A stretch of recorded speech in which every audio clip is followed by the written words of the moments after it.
Në bashkinë e Delvinës ka hyrë në fazën e zbatimit paketa e maleve, një projekt që synon në nxitjen e zhvillimit ekonomik dhe investimet në zonat malore dhe rurale. Sipas kryetarit të bashkisë Besmir Veli, procesi ka kaluar tashmë në një etapë konkrete, ku janë miratuar hartat e zhvillimit dhe janë përcaktuar zonat prioritare për investime. Kjo ka sjellë një interes të lartë nga banorët e zonave rurale për të investuar dhe zhvilluar aktivitetet e tyre ekonomike.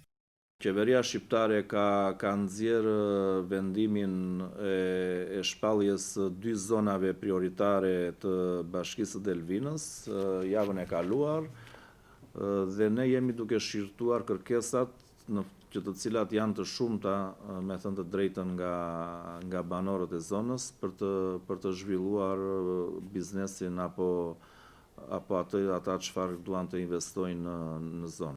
Në hartën e paketës së maleve përfshihen dy njësi administrative të bashkisë së Delvinës, konkretisht njësia administrative Delvin dhe njësia administrative Vergo. Projekti shtrihet në 17 fshatra të këtyre zonave, të cilat konsiderohen me potencial për zhvillim në sektorë si bujqësia, blegtoria, agroturizmi dhe turizmi natyror. Autoritetet vendore synojnë që përmes kësaj pakete të krijohen më shumë mundësi ekonomike dhe të frenohet largimi i banorëve nga zonat rurale.